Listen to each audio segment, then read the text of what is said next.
Hello, my name's Artemis, and thank you for purchasing this VHS guide on how to raise infants. Introducing a mewling, screaming mess to the world can be quite a daunting process, but we do hope that this VHS guide will help you in your journey to reproducing.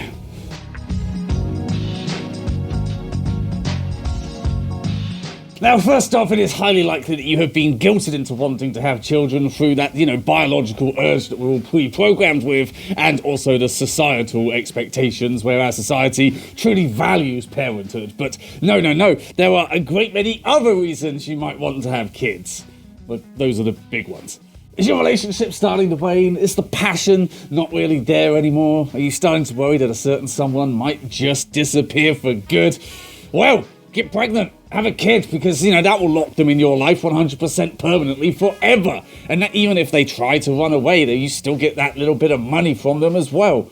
And I'm sure that it's totally healthy, it's totally fine for the kid to have to deal with that kind of pressure, that, they're the only reason that these two people who resent each other are still together. Sure, that's totally good for development.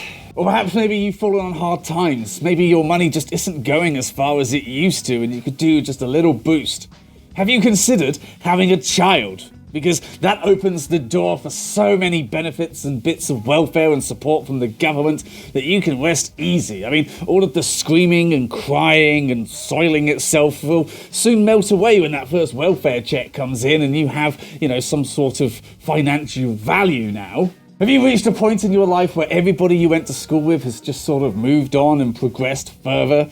Has everyone around you in the similar age groups gotten a house and a family and a career, and you're sort of left here thinking, maybe that degree in Renaissance art history wasn't, the best career move? Well, there's no need to feel like a loser or to feel like the world has left you behind, not when you can just have a kid. I mean, yeah, maybe all of your dreams did die, but hell, you're a parent now, okay? You have value.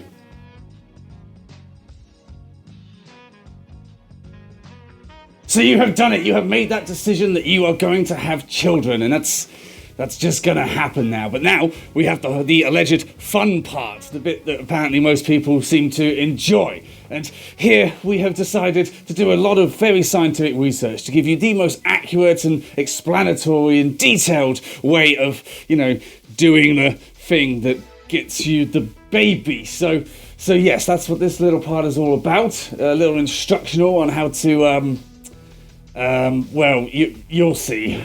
So how does it all work? How does this process actually begin? Well, when a man needs to prove to a woman that he actually does love her, that he... Hang on, that doesn't sound right. What does it say?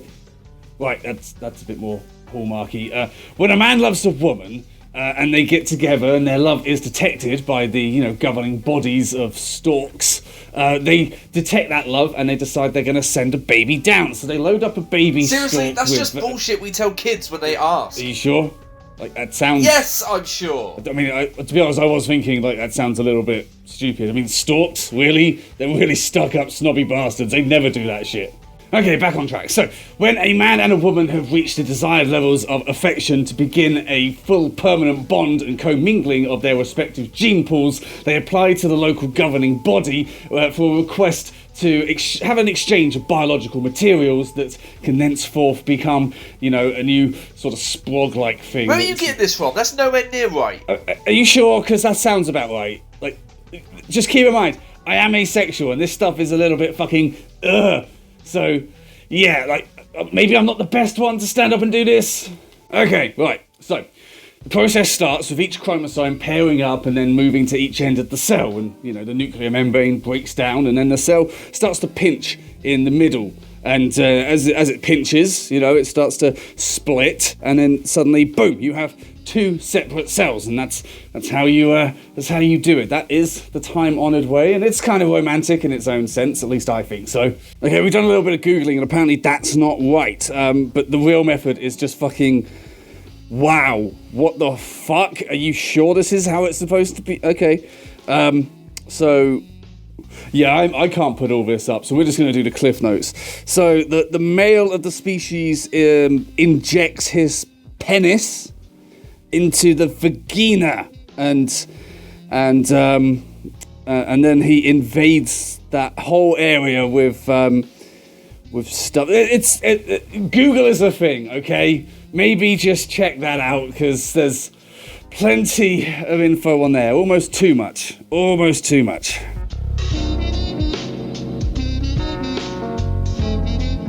So here we are. You've made the decision, you've had the only bit of fun that comes with the entire process, and your baby has been born. The pregnancy went by in a flash with absolutely no issues, and all media on the subject seems to show that the birth itself only really lasts about as long as one standard sitcom episode.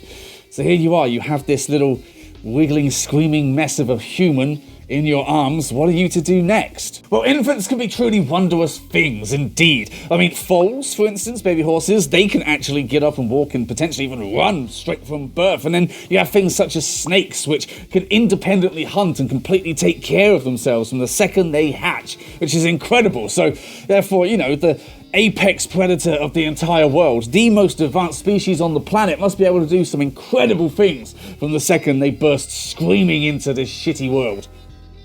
Oh. So apparently, these screaming little worm bastard things can't even lift the weight of their own head from birth. Okay? Did you not bake them for long enough?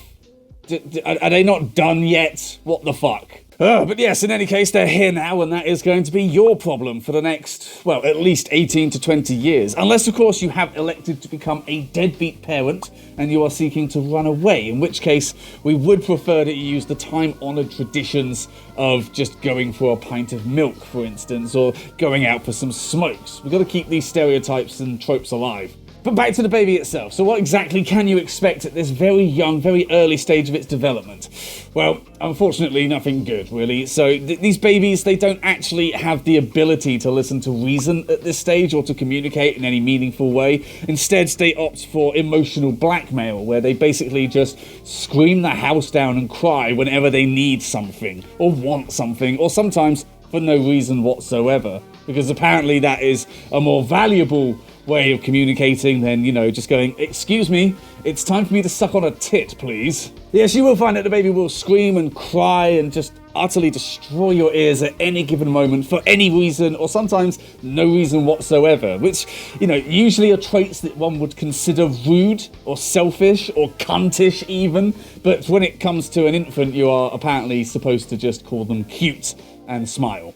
You may be tempted to look to history for little tips and tricks on how to raise your child properly, such as, well, you know, the ancient Spartan method of, you know, is your kid actually going to be strong enough to survive? Well, leave them in a pot for a couple of days, and if they're still alive when you come back, they're probably good to go.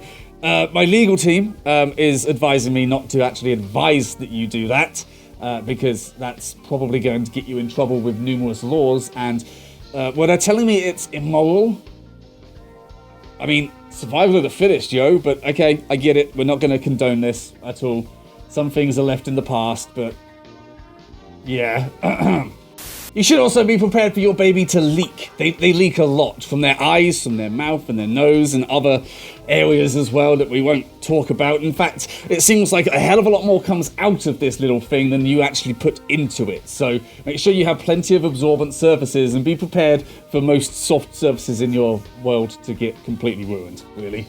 And one thing that not a lot of people do tend to consider is that this baby does have strange effects on other humans in proximity, and they can be a little bit concerning sometimes. For instance, a lot of babies have a strange effect on the speech patterns of those around them, where they stop being able to pronounce their R's properly and they speak at a higher pitch, almost as if they've suffered some sort of severe head injury, often speaking in what is referred to as baby talk, but then I've not heard a baby speak like that, and if I did, it must be in a horror film.